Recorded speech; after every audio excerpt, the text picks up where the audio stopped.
Silakan Pak. Kalau pertanyaannya tidak sesuai dengan materi, mohon maaf ya Pak ya, kalau saya tidak jawab. Silakan. Assalamualaikum warahmatullahi wabarakatuh.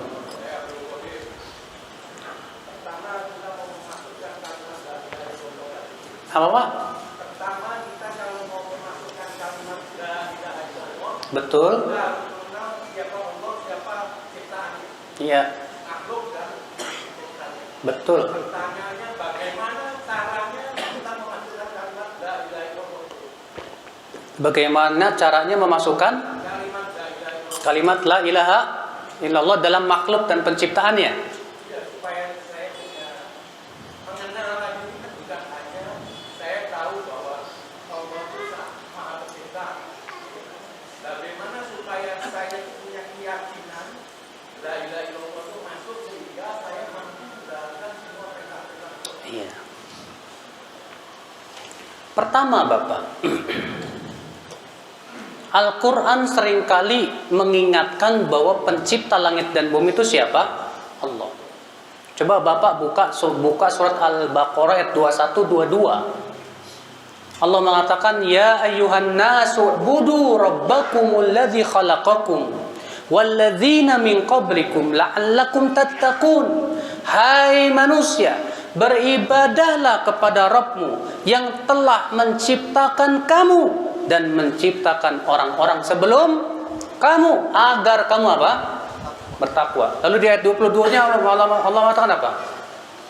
Alladzi ja'ala lakumul arda firasya was samaa'a binaa'a wa anzala minas samaa'i maa'a fa akhraja bihi minats thamarati rizqan lakum fala taj'alu lillahi andada wa antum ta'lamun, kata Allah. Allah mengatakan, Dialah Allah yang telah menjadikan bumi sebagai hamparan, langit sebagai apa? Bangunan. Dan Allah turunkan dari langit air hujan. Dan dengan air hujan itu, kata Allah, Allah keluarkan buah-buahan sebagai rezeki untuk kalian. Maka perhatikan, maka janganlah kamu jadikan bagi Allah tandingan dalam keadaan kamu tahu bahwa yang melakukan itu semua Allah. Kata para ulama, ayat ini Allah ingin berdalil untuk mentauhidkan Allah dengan mengenal perciptaan-ciptaan dan bahwasanya yang menciptakan itu semua Allah dan Allah Subhanahu wa taala. Coba Pak. Dalam surat Ali Imran Allah menyuruh kita untuk memperhatikan penciptaan langit dan bumi, enggak Pak? Allah mengatakan apa? Inna fi khalqis samawati wal ardi wa ikhtilafil laili wan nahar la ayatin liulil albab alladzina yadhkuruna Allah qiyaman wa qu'udan wa 'ala junubihim wa yatafakkaruna fi khalqis samawati wal ard rabbana ma khalaqta hadza batila subhanaka faqina adzaban nar. Sesungguhnya dalam penciptaan langit dan bumi, pergantian siang dan malam, terdapat tanda-tanda kebesaran Allah bagi orang yang berakal. Yaitu siapa? Itu orang-orang yang mengingat Allah di saat berdiri, di saat duduk, dan di saat berbaring. Dan ia memikirkan tentang penciptaan langit dan bumi, seraya berkata, Wahai Rabb kami, tidaklah Engkau ciptakan ini sia-sia. Maha suci Engkau ya Allah, maka pelihara kami dari api neraka. Ketika kita melihat ternyata yang menciptakan semua ini Allah, berarti kita sadar, berarti satu-satunya zat yang berhak disembah hanyalah Allah. Yang memberikan rezeki kepada saya Allah, yang menurunkan hujan kepada saya Allah. Dengan air hujan Allah berikan, Allah tumbuhkan berbagai macam buah-buahan yang beraneka ragam, padahal airnya satu. Tapi buahnya macam-macam, ada mangga, ada rambutan dan yang lainnya. Itu sebagai bukti bahwasanya penciptanya pun satu. Berarti saya pun tidak berdoa kecuali hanya kepada Allah. Saya hanya bertawakal kepada Allah. Tapi Pak, setelah saya melihat makhluk-makhluk Allah ini, saya jadi semakin cinta sama Allah. Karena ketika kita memperhatikan makhluk Allah, di situ kita akan melihat sifat Allah. Coba Pak, hujan yang sekarang Allah turunkan ini, disitulah Bapak akan melihat siapa penciptanya. Allah jadikan hujan jatuh setetes demi tetes. Kenapa Allah tidak jadikan hujan itu seperti kita menuangkan air dari ember? Kalau hujan kayak ember gitu Pak, hancur tidak boleh Pak? Hancur. Tapi Allah jadikan air hujan setetes demi setetes. Dan Bapak tahu tidak Pak? Para peneliti, para profesor mengatakan ternyata kecepatan air hujan itu Allah atur sedemikian rupa. Kecepatannya hanya 10 km per jam saja, tidak lebih dari itu. Bayangkan kalau kecepatannya 20 km Pak. Bertak. Aduh, sakitnya minta ampun dah. Bukankah itu menunjukkan sifatnya yang maha pengasih lagi maha penyayang? Bukankah yang menciptakan hujan itu menunjukkan akan lembutnya Allah kepada hamba-hambanya? Dari situ kita melihat sifat Allah yang luar biasa. Allahu Akbar. Makanya kenapa sih dalam Al-Quran Allah selalu menyuruh kita silakan berjalan di muka bumi, lihat tentang ciptaan-ciptaan Allah, supaya kita semakin yakin bahwasanya pencipta hanya Allah. Dari situ kita yakin bahwa yang berhak disembah hanyalah Allah. Selain Allah tidak berhak disembah. Mereka makhluk yang lemah, yang butuh kepada karunia Allah. Mereka makhluk yang lemah, yang butuh kepada rahmat Allah. Berarti tawakal kita hanya kepada Allah saja. Doa kita hanya kepada Allah saja. Sujud kita hanya kepada Allah saja. Itulah la ilaha illallah. Itu hakikat la ilaha illallah Pak.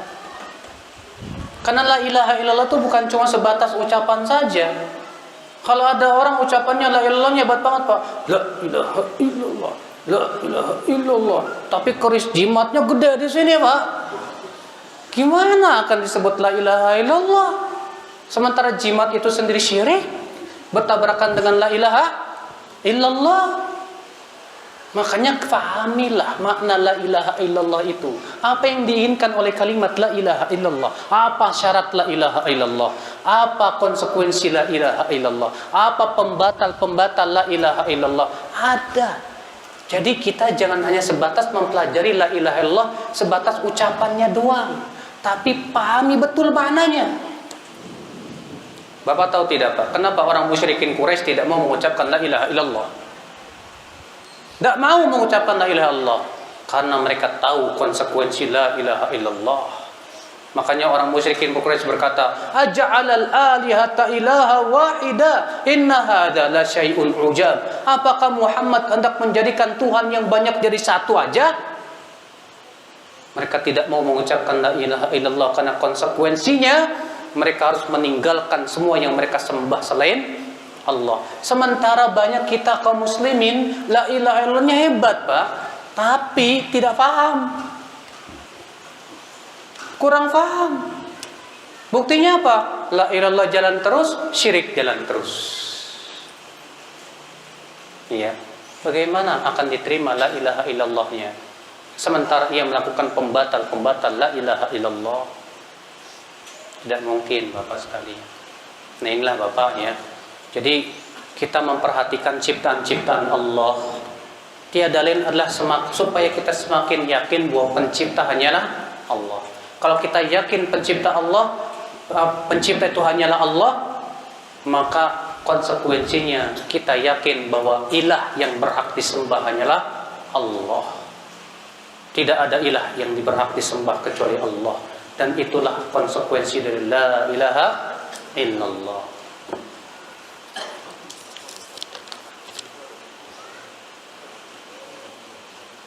Bagaimana caranya menghilangkan bisikan setan? Terkadang di dalam hati ada bisikan setan. Saya berusaha untuk tidak mengiyakan, tapi terkadang sering datang bisikan tersebut. Contohnya bisikan kesombongan. Caranya gimana ya Ustadz supaya setan tidak datang menggoda saya? Mustahil. Yang namanya setan selalu menggoda nggak Pak? Iblis sudah sumpah Sumpah palapa, Pak. Apa kata iblis? Fabima aghwaytani la'aq'udanna lahum siratakal mustaqim. Ya Allah, karena engkau telah menyesatkan aku pasti akan halang-halangi hamba-hambamu dari jalan yang lurus. Maka setan berbagai macam cara dia gunakan untuk menyesatkan manusia. Mungkin pertanyaan yang benar gini, bagaimana caranya Ustadz supaya saya selamat dari godaan setan? Itu benar. Kita digoda pasti. Tidak ada di dunia ini manusia yang gak digoda setan, Pak. Mungkin kalau ada orang yang gak digoda setan, setan juga. Udah tahu nih setan juga ngapain digoda. Ya. Semakin tinggi keimanan, semakin kuat godaan setan, Pak. Cuman bagaimana caranya supaya saya bisa selamat dari godaan setan? Nah, ini yang pertanyaan yang benar. Pertama, setan itu kan godaannya macam-macam, Pak. Iblis berkata dalam surat Al-A'raf, "Tsumma la'atiyannahum min baini aydihim wa min khalfihim wa an aymanihim wa an syama'ilihim wa la tajidu aktsarahum syakirin." Berkata iblis, "Ya Allah, aku akan datangi hamba-hambamu itu dari arah depan, dari arah belakang, dari kanan dan dari kiri mereka, dan engkau tidak akan mendapatkan kebanyakan hamba-hambamu bersyukur, ya Allah." Apa maksudnya dari depan? Sebagian ulama yang menafsirkan dari depan artinya dijadikan dia lupa kepada akhirat. Dari belakang artinya dijadikan dia cinta dunia, syahwat. Dari kanan artinya diberikan syubhat pemikiran yang menyesatkan. Dari kiri artinya godaan syahwat berupa harta, wanita, dan tahta. Nah, sekarang Bapak digodanya dari sisi apa dulu? Kalau Bapak digodanya dari sisi syubhat, lawan dengan ilmu. Karena kata para ulama, obat syubhat itu adalah ilmu. Kalau Bapak digodanya dari sisi syahwat, tahta, harta, wanita, maka lawan dengan rasa takut kepada Allah. Semakin kita takut kepada Allah Subhanahu wa taala. Makanya kalau Bapak tadi contohnya iblis membisik-bisikkan supaya sombong. Langsung kita ingat, siapa saya? Saya ini manusia yang gak punya apa-apa. Semua kelebihan saya ini kan milik Allah. Kalau Allah tidak beri ke saya nggak mungkin punya kelebihan seperti ini. Jadi buat apa saya sombong? Lawan seperti itu. Segera kita ucapkan a'udzubillahi minasyaitonirrajim. Imam Muslim meriwayatkan dalam sahihnya, Rasulullah SAW sabda, "La ya'ti syaitan ila ahadikum." Setan akan datang kepada salah seorang dari kamu dan berkata, "Siapa yang menciptakan gunung? Allah. Siapa yang menciptakan bumi? Allah. Siapa yang menciptakan pohon? Allah. Siapa yang menciptakan manusia? Allah. Lalu siapa yang menciptakan Allah?" Ya, kata Rasulullah apa? Apabila kamu telah sampai itu, segera hentikan dan berlindunglah kepada Allah dari godaan setan dan katakan, "Amantu billah." Aku beriman kepada Allah. Nah, terkadang setan memberikan was-was ketika kita di pikiran, siapa ya yang menciptakan Allah? Kalau sudah sampai situ, Pak, udah hentikan, Pak. Itu setan itu, Pak. Ya. Maka dari itulah dalam menghadapi was-was syaitan ini harus kita lawan dengan cara itu. Di antaranya apa? Dengan banyak berzikir. Dengan banyak apa? Berzikir. Ibnu Abbas berkata begini, "Asy-syaitanu jathimun ala qalbi ibni Adam." Setan selalu memperhatikan hati anak Adam. Fa in dzakarallah khanas.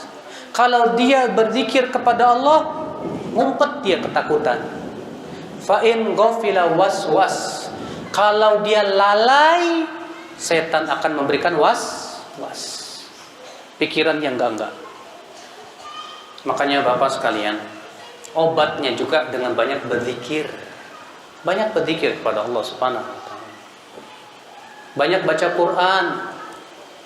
Karena kalau kita, Pak, hati kita kosong terus dari dzikir kepada Allah, pasti yang masuk setan memberikan was-was. Allah berfirman juga, "Wa may ya'shu 'an dzikrir rahman nuqayyid lahu syaitanan fahuwa lahu qarin." Barang siapa yang berpaling dari berzikir kepada Allah, Allah akan jadikan setan yang akan menjadi teman untuk dia. Ya.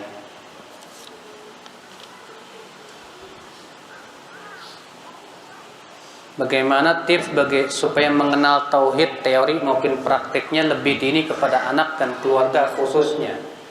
Pertama, bapak sama emaknya harus belajar tauhid dulu. Apa hakikat tauhid? Apa hakikat syirik? Kalau enggak bisa, bagaimana akan mengajarkan kepada anak-anaknya? Yang kedua, kita harus memberikan contoh kepada anak kita. Iya. Sehari-hari kita selalu berusaha untuk coba menggunakan kesempatan berdialog dengan anak. Nak, siapa yang menciptakan kamu, nak? Allah. Ya. Tanya kepada dia, nak, boleh enggak kalau kita tawakalnya kepada selain Allah? Enggak boleh, nak. Dikit-dikit, Pak, tapi diulang-ulang supaya betul-betul terpatri di hati dia. Nak, kamu enggak boleh takut kepada setan dan iblis, takut kita hanya kepada Allah. Supaya terngiang-ngiang di hati dia, Pak. Makanya pendidikan anak itu tidak hanya sekali dua kali, terus. Dan kita harus memperlihatkan dengan praktek. Ketika bapak semangat untuk pergi ke masjid, anak akan lihat, Pak, bapakku pergi ke masjid. Bapak sehari-hari di rumah baca Quran, anak pun akan ngikut, Pak. Oh, baca Quran dia. Tapi kalau sehari-hari bapak baca komik, terus bapak berharap anak bisa baca Quran, nggak bisa, Pak. Karena yang ditiru oleh anak pasti bapak. Siapa lagi? Iya. Harus ada praktek, Pak. Jangan melatih anak dusta. Kayak begini, ya nanti bapak beliin ya, tapi nggak dibeli-beliin. Akhirnya terpatri ke si anak. Oh, begitu boleh berarti. Akhirnya dia jadi tukang dusta, Pak. Makanya bapak sekalian, cerita-cerita tentang para nabi sering kita bawakan ke anak. Cerita-cerita tentang orang soleh sering kita ceritakan kepada anak. Jangan cerita kancil mencuri ketimun. Ya, gara-gara dari kecil ceritanya si kancil mencuri ketimun, udah gede jadi tukang korupsi.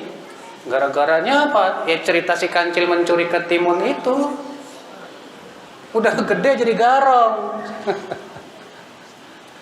Karena anak itu terpengaruh oleh apa?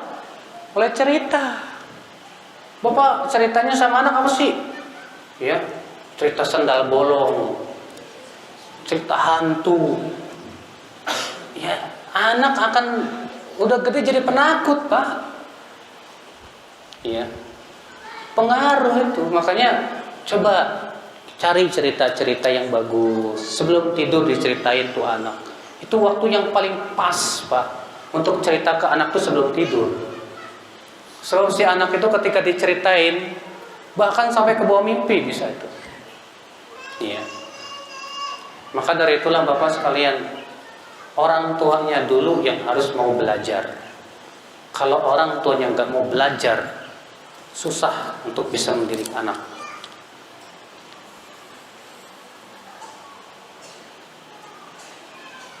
Ustaz, anak dulu pernah ikut kerja dengan seseorang. Terus di situ ada teman yang berbuat syirik berupa memberi sesajen. Saya kena dosa syirik nggak ya di tempat kerja tersebut? Pertama, hati Bapak mengingkari apa tidak?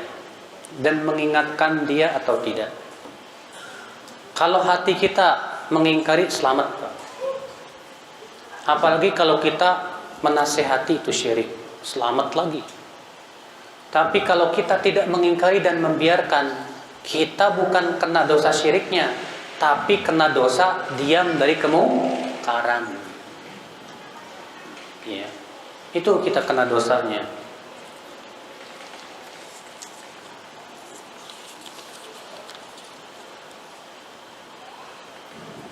Kalau kita kepepet sini, ingin sholat berjamaah di masjid samping rumah, tetapi masjid tersebut banyak kuburannya, gimana ya Pak? Dalam Islam tuh bagusnya kuburan sama masjid jangan disatuin Pak. Karena Rasulullah bersabda, ala inna man kana qablakum ittakhadhu qubur anbiya'ihim wa salihihim masajid. Ketahuilah, sesungguhnya orang-orang sebelum kamu menjadikan kuburan para nabi dan orang soleh sebagai masjid. Fala tattakhidhuha masjida fala tattakhidhul qubur masajid. Maka jangan sekali-kali kalian menjadikan kuburan sebagai masjid. Tegas sekali Pak. Yang kita jadikan dalil tuh sabda Rasulullah Pak. Asli Masjid Nabawi buktinya ada kuburan Rasulullah. Yang pertama kali memasukkan kuburan Rasulullah ke masjid itu seorang raja yang bernama Al-Walid bin Abdul Malik di tahun 92 Hijriah. Dan itu pun diingkari oleh para ulama di zaman itu Pak. Perbuatan raja jangan dijadikan dalil. Dalil itu adalah sabda Rasulullah. Rasulullah yang melarang. Ya. Maka jangan sekali-kali kita jadikan masjid sebagai apa? Kuburan sebagai apa? Masjid. Nah, kemudian terjadi perselisihan para ulama. Hukum sholat di masjid yang ada kuburannya gimana? Imam Syafi'i mengatakan sah sholatnya, tapi dosa besar. Ini pendapat Imam Syafi'i. Sementara Imam Ahmad berkata tidak sah sholatnya, wajib ulangi. Khilaf para ulama tentang itu.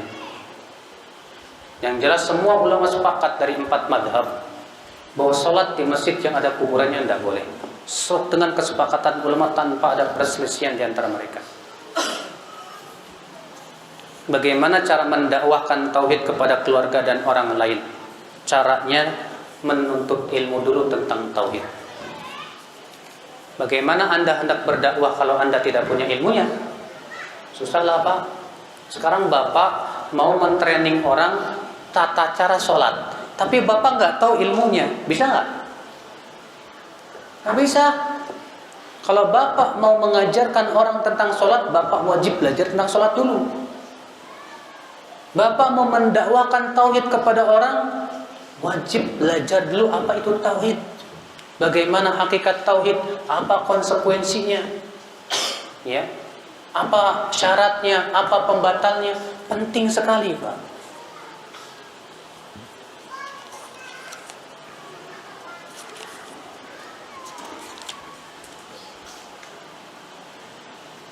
Tentang tatoyur, Ustadz, apa itu dan contohnya di masyarakat? Sebetulnya sudah saya sebutkan dari contohnya, Pak, tatoyur. Percaya kepada apa? Angka-angka sial. Percaya kepada hari-hari sial. Iya. Kalau dengar burung gagak, oh ada yang mati nih. Ada burung wik. Wah, ada yang mati nih. Itu termasuk tatoyur. Ya, tapi benar Ustadz, kenapa ya setiap ada burung itu selalu ada yang mati? Setan itu, godaan setan, hati-hati ya. Ya. Saya waktu kuliah di Saudi, Pak, saya diceritakan sama teman saya orang Afrika. Jadi gurunya dia dulu itu berdakwah di kampung yang di situ kesyirikan kuat sekali, Pak. Nah, suatu ketika gurunya itu mau menyelisih keyakinan orang kampung. Orang kampung yang ada di situ punya keyakinan bahwa hari Sabtu itu tidak boleh bepergian jauh.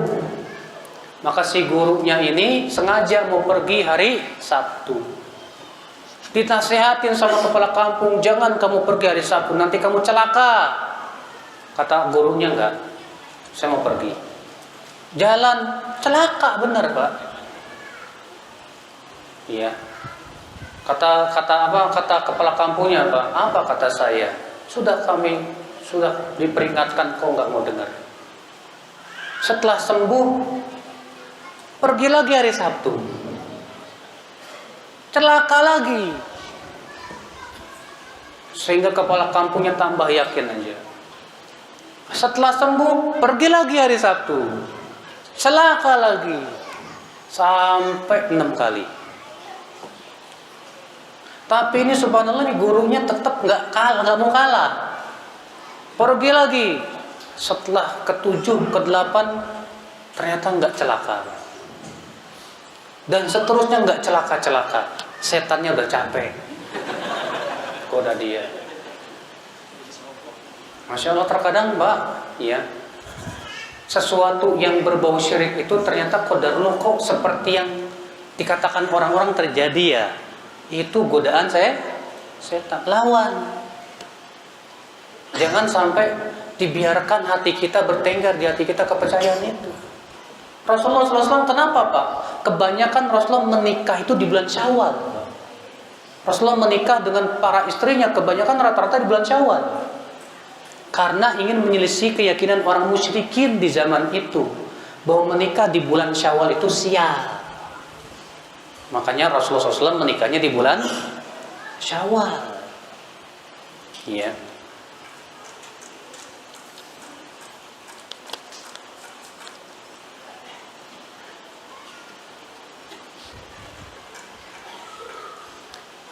Dalam surat Al-Baqarah ayat 253 ada kalimat yang artinya begini.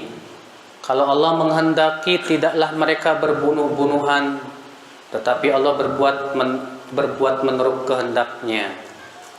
Dalam surat tersebut sebenarnya bisa saja Allah membuat damai, tidak berbunuh-bunuhan. Tapi mengapa Allah berbuat menurut kehendaknya ya Ustadz ya? Yang mungkin saja malah akan menimbulkan permusuhan. Pak, memikirkan perbuatan Allah itu terkadang sulit dicerna oleh akal kita. Makanya coba Bapak juga baca ayat yang lain. Allah mengatakan la yus'alu amma yaf'alu wa hum yus'alun. Allah tidak boleh ditanya tentang apa yang Allah lakukan, tapi merekalah yang ditanya. Ini yang pertama. Yang kedua, Bapak jangan membaca satu ayat tanpa ayat yang lain. Ayat yang lain Allah mengatakan apa?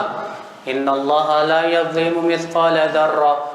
Sesungguhnya Allah tidak pernah berbuat zalim sedikit pun juga. Ya. Bapak juga baca ayat yang menyebutkan bahwa Allah itu Maha Adil dan yang lainnya. Maka dari itu Pak, ketika Bapak baca ayat ini, akan tetapi Allah yang melakukan apa yang Allah kehendaki. Yang pertama yang harus dipahami, bahwa segala sesuatu yang terjadi di muka bumi itu tidak lepas dari kehendak Allah. Adanya setan, adanya iblis, adanya maksiat, itu dengan kehendak Allah. Dengan apa? Dengan kehendak Allah. Kehendak Allah adanya perbuatan maksiat, itu sudah kehendak Allah. Karena Allah Maha Kuasa atas segala sesuatu. Ya. Bayangkan Pak, kalau sesuatu terjadi di luar kehendak Allah, hancur bumi ini. Pernah ada orang datang kepada orang Qadariyah, namanya Amr bin Ubaid. Orang Qadariyah itu punya keyakinan Pak, bahwa sesuatu itu bisa terjadi walaupun Allah tidak kehendaki terjadi. Ada orang datang, orang Arab Badui datang kepada Amr bin Ubaid. Hai Amr, unta saya dicuri orang. Tolong dong doakan sama Allah biar unta saya kembali. Apa kata si Amr? Ya Allah, unta orang ini dicuri dan engkau tidak menghendaki untuk dicuri. Maka kembalikanlah unta orang ini ya Allah. Apa kata orang Arab Badui? Kalau gitu saya nggak butuh doa kamu. Loh kenapa? Lah kalau Allah tidak berkehendak unta saya dicuri ternyata kecurian, saya khawatir kalau Allah berkehendak unta saya kembali, ternyata nggak kembali-kembali. Jadi buat apa saya berdoa kalau begitu?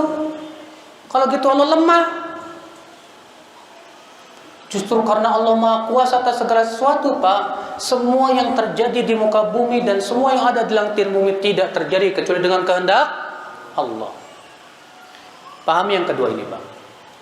Yang ketiga, Allah berkehendak adanya maksiat. Tapi yang berbuat maksiat secara hakiki bukan Allah, Pak, tapi manusia. Yang Allah berkehendak adanya arak tidak? Ada. Terus yang minum arak siapa? Manusia. Ketika dia minum arak dengan sengaja, beda tidak dengan orang yang minum arak tidak dengan sengaja? Beda tidak, Pak? Beda, Pak. Iya. Beda. Sekarang kalau Bapak seorang polisi nih, Pak ya. Kemudian tahu-tahu ada orang yang nerobos lampu merah, Pak. Bus, stop. Kenapa kamu terobos lampu merah? Udah kehendak Allah, Pak. Hah? Kira-kira antum terima nggak alasan itu, Pak? Kalau ada perampok datang ke rumah, mengambil harta Bapak, memperkosa istri Bapak, lalu dia berkata dengan enaknya kepada Bapak, Pak, ridho ini udah takdir ya, Pak. Bapak terima itu? Nggak bisa kita terima, enak aja. Kalau itu saja kita tidak bisa terima, maka demikian pula, Pak, semua yang terjadi di muka bumi berupa pembunuhan dan yang lainnya memang tidak lepas dari kehendak Allah, tapi manusia pun diberikan oleh apa? Oleh Allah kehendak. Ketika manusia melakukan perbuatan itu dengan kehendak mereka, padahal mereka tahu bahwa itu tidak boleh, maka Allah berhak untuk mengadab mereka.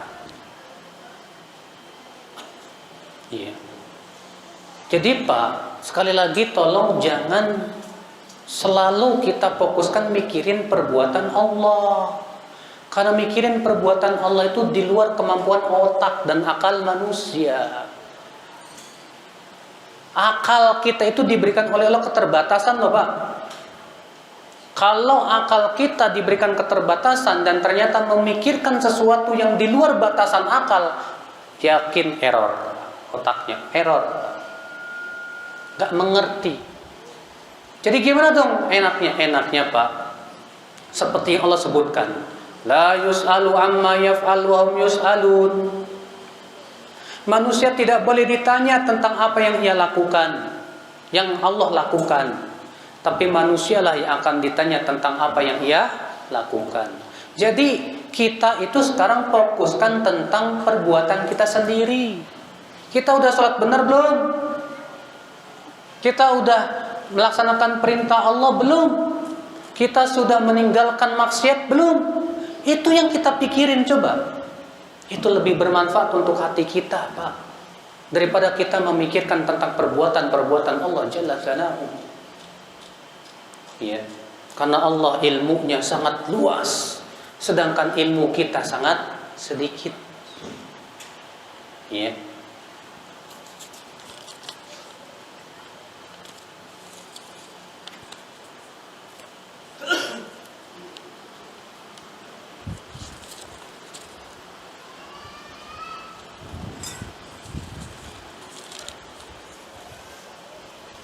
Ukuran keberkahan menurut Islam itu apa sih, Ustadz? Keberkahan, berkah disebut barokah. Ya. Barokah itu artinya, Pak, kasratul khair, banyak kebaikannya. Bapak punya harta sedikit sih, ya, tapi cukup, dan dengan harta itu Bapak banyak berbuat kebaikan. Infak, bantu orang, dan yang lainnya. Berkah harta Bapak itu. Paham tidak, Pak? Itu berkah namanya, Pak. Tapi Bapak duitnya banyak, sabrek-abrek dah duitnya. Tapi duitnya habis buat apa? Hah? Buat ke diskotik, jalan-jalan ke negeri kafir, gak ada manfaatnya, main perempuan, dan yang lainnya. Itu nggak berkah itu, Pak. Jadi disebut berkah itu, Pak, kalau banyak kebaikannya. Makanya kata para ulama, al barokah yal kathratul khair. Barokah itu artinya banyak kebaikannya. Makanya di Saudi berkah, ya. Di Saudi itu banyak banget kebaikannya, Pak. Di Mekah, di Madinah, Masya Allah kebaikan luar biasa. Di sana banyak orang-orang yang Masya Allah berpegang kepada sunnah Rasul, menjalankan perintah Allah. Kalau dikatakan di sana ada yang berbuat maksiat, sama, betul. Di mana-mana pasti ada yang berbuat maksiat. Tapi kalau dibandingkan dengan di negeri kita, ya banyakkan negeri kita lah. Ya. Makanya Bapak sekalian, yang dimaksud dengan berkah itu artinya banyak kebaikannya, Pak. Banyak kebaikannya. Ya, kalau sedikit kebaikannya tidak berkah. Walaupun duitnya banyak.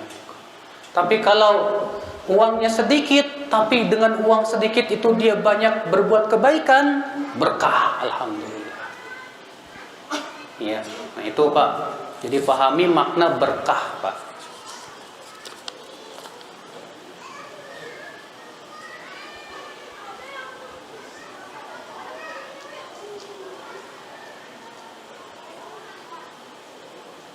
Maksud dari jangan meminta pertolongan kepada selain Allah itu seperti apa ya Ustadz? Kita tidak boleh meminta dunia atau mengharap dunia atau bagaimana ya? Pak, minta tolong kepada manusia dalam perkara yang manusia mampu melakukannya boleh kata manusia. Kata Allah, kata para ulama.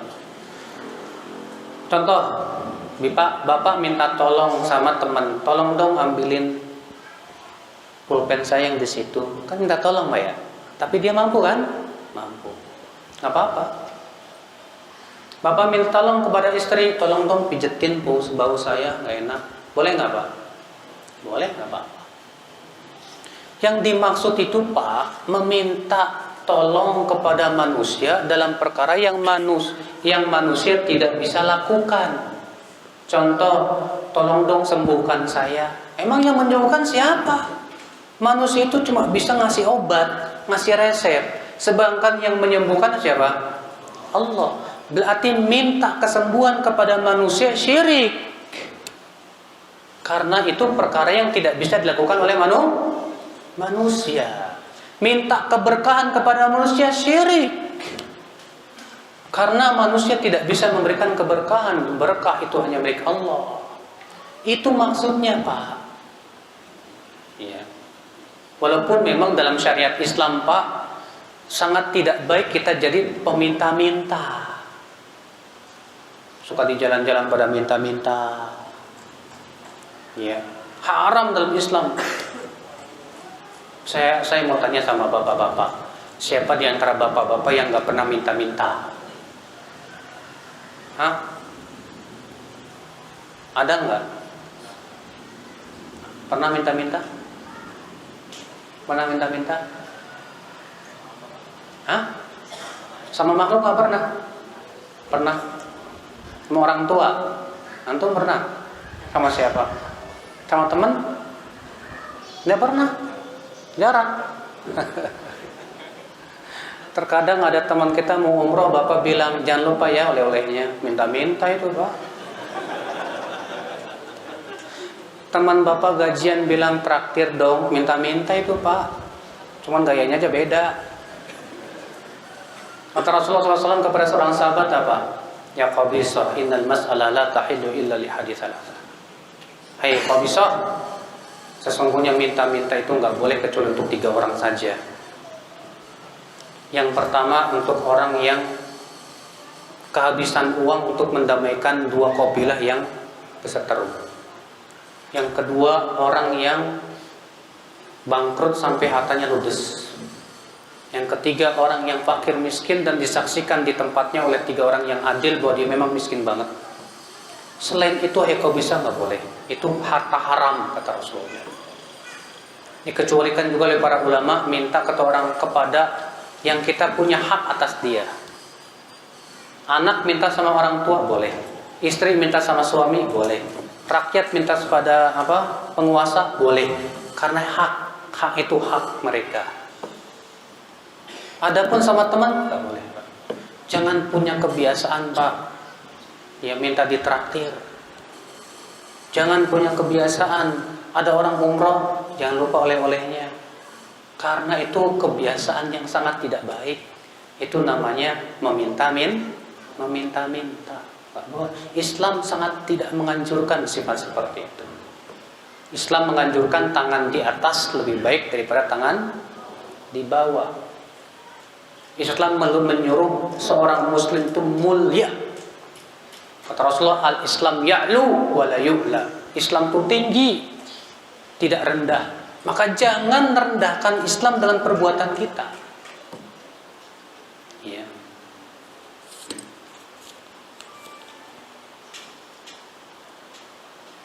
Salahkah saya kalau saya berhati-hati dalam mengambil ilmu atau bermajlis kepada seseorang, kecuali yang saya anggap itu dipercaya? Ya nggak salah lah, Pak. Sekarang Bapak kalau belajar komputer sama orang yang nggak lulus-lulus, nggak mau kan, Pak? Nggak mungkin. Bapak belajar ilmu dunia, mau belajar ilmu komputer ke tukang bas, ya salah sambung lah, Pak. Bapak mau belajar ilmu biologi, tapi ke orang ahli matematika, mana paham? Berarti Bapak harus belajar itu kepada orang yang ahli. Masalah agama lebih penting lagi untuk belajar yang ahli. Nah sekarang kalau Bapak belajar ilmu agama, Bapak nggak koreksi dulu ini orang ahli apa enggak. Yang penting dia pintar ceramah, retorikanya bagus. Salah cara seperti itu belajar kita selama ini kalau begitu. Iya. Kalau masalah dunia saja, kita inginnya belajar kepada orang yang hebat ilmunya, profesor bahkan. Tapi kenapa dalam masalah dunia, ke setiap orang kita ambil nggak bisa, Pak? Kalau Bapak dinasihatin dan menerima nasihat dari setiap orang, saya setuju, Pak. Kalau ada iblis berkata kepada Bapak, jangan mencuri ya, terima nggak, Pak? Ya terima, yang ngomong iblis loh. Kalau ada pencuri datang kepada Bapak, kamu jangan mencuri ya. Terima tidak, Pak? Terima. Kalau ada orang Yahudi datang kepada Bapak, jangan makan riba. Terima nggak, Pak? Tapi apakah boleh belajar ke orang Yahudi? Demikian pula. Kita tidak menuntut ilmu kecuali dari orang yang sudah mumpuni keilmuan dia. Kuat keilmuan dia. Iya. Penting itu, Pak. Iya. Karena masalah agama ini, ya, masalahnya berat. Kalau nggak surga ya neraka. Ya.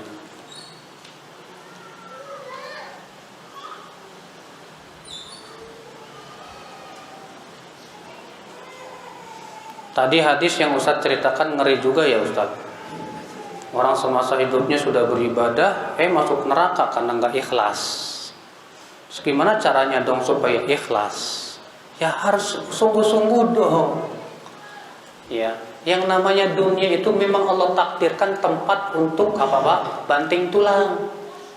Kalau Bapak pengen dapat dunia banting tulang cari duit, masa cari surga nggak mau banting tulang? Harus untuk ikhlas harus ada perjuangan. Ya, supaya kita ikhlas, pertama sebelum beramal koreksi hati kita. Bapak mau sholat koreksi, saya ikhlas apa enggak? Bapak mau infak sedekah koreksi, saya ikhlas apa enggak? Bapak mau berbuat amal soleh apapun juga, sebelum beramal koreksi, ikhlas apa enggak? Ketika kita sedang beramal, awasi terus hati kita, kemasukan ria apa enggak? Penting itu, Pak. Sebab kalau kita tidak lakukan itu, jiwa kita itu mudah mengkhianati kita. Setan masuk ke kita untuk ria. Ya. Nah itu.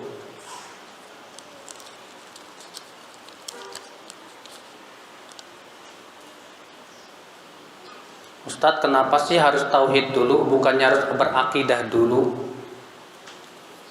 Emang tauhid bukan akidah ya? Tauhid itu kan artinya mengesahkan Allah satu-satunya zat yang berhak di. Emang itu bukan akidah?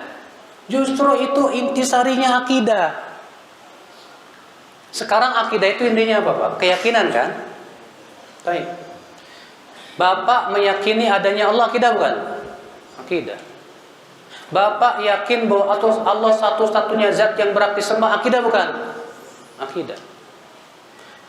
Bapak mencintai Allah, takut kepada Allah, akidah bukan? Akidah. Justru tauhid itu dasarnya akidah, Pak. Jadi jangan dibedakan antara tauhid dengan apa? Akidah. Ya, tauhid termasuk akidah. Cuman akidah itu lebih luas maknanya daripada apa? Tauhid itu salah satu dari bagian akidah, tapi itu bagian yang paling urgen. Yang paling penting itu ini, tauhid dari akidah itu.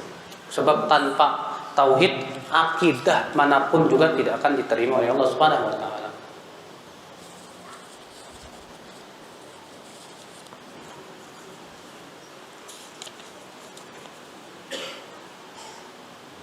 Kalau kita minta doa kepada orang soleh dan diberi air putih dan bacaan-bacaan Al-Quran, syirik nggak ya Ustadz? Ya enggak lah Pak. Kalau kita datang ke orang soleh minta didoakan, dulu sahabat juga datang ke Rasulullah minta didoakan. Rasulullah bersabda apa kepada para sahabat? Sebaik-baiknya manusia, sebaik-baiknya tabi'in Uwais Al-Qarni. Lalu Rasulullah bersabda kepada Umar, Umar, nanti kalau kamu bertemu dengan Uwais, suruh dia mendoakan kamu supaya Allah mengampuni dosamu. Minta doa kepada orang soleh itu nggak masalah, Pak. Selama orang soleh ini memang hadir di hadapan kita dan dia memang soleh. Tapi Pak, jangan jadikan kebiasaan. Jangan sampai ada perasaan gini loh. Saya kalau doa langsung nggak pede, saya banyak dosa. Saya kalau berdoa langsung sama Allah nggak pede, saya banyak dosa. Kalau dia kan orang soleh, insya Allah doanya dikabulin. Ini namanya suudzon sama Allah. Kalau Bapak sudah suudzon, ya, Bapak jatuh kepada dosa besar. Justru Pak, yang diperintahkan oleh Allah dalam Al-Quran itu berdoa itu langsung sama Allah. Allah berfirman, wa qala rabbukum ud'uni astajib lakum. Berkata Rabbmu, berdoalah kepadaku langsung. Astajib lakum, kata Allah, niscaya aku akan ijabah doa. Makanya Pak, boleh memang datang ke orang soleh minta didoain, nggak masalah, karena itu memang dilakukan oleh Rasulullah SAW dan para sahabatnya dan para ulama setelahnya. Tapi jangan jadikan kebiasaan. Biasakan doa itu kepada Allah langsung, Pak, supaya tidak ada suudzon kepada Allah, seakan-akan kalau saya berdoa langsung Allah tidak akan ijabah. Itu udah suudzon sama Allah itu. Buruk sangka kepada Allah itu dosa besar, bukan dosa kecil gitu. Ya.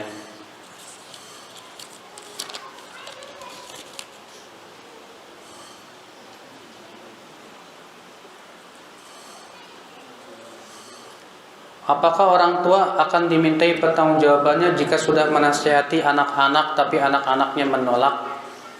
Ya, kalau dia sudah menasihati, dia sudah lepas tanggung jawab di hadapan Allah lah. Dia sudah menasihati anak-anaknya nggak mau, ya udah dosanya ya dia buat anak-anaknya, dia nggak nanggung dosa anak-anak sama sekali. Ya, yang terpenting bagaimana caranya kita nasihatin terus.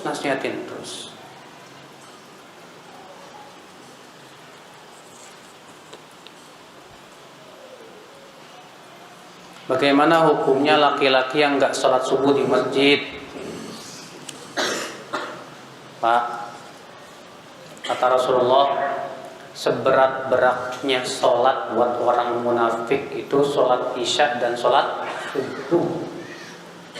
Kata Rasulullah, seberat-berat asqalus sholati alal munafiqin, seberat-beratnya sholat atas orang munafik itu sholat isya dan sholat subuh. Berarti kalau kita berat sholat subuh, jangan-jangan ada kemunafikan di hati kita itu, Pak. Iya. Maka dari itulah, Pak, usahakan sungguh-sungguh bagaimana supaya bisa sholat subuh berjamaah.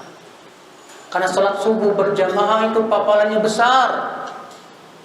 Kata Rasulullah, siapa yang sholat subuh berjamaah seakan-akan ia sholat semalam suntuk.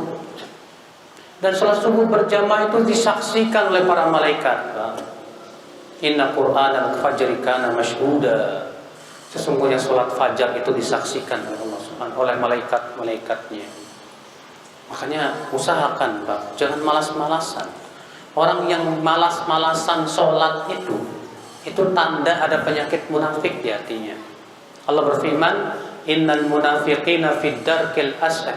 Innal munafiqina yukhadi'una Allah wa huwa khadi'uhum. Wa idza qamu ila shalah qamu kusala yura'unan nas. Sesungguhnya orang munafik itu menipu Allah dan Allah akan balas tipuan mereka. Dan apabila mereka berdiri untuk sholat, mereka berdiri dengan malasnya. Dan itu pun riya, ingin dipuji manusia. Siapa yang dia mau pergi sholat aja malas, ya Allah, khawatirnya di hatinya ada penyakit penyakit kemunafikan, Pak. Ya.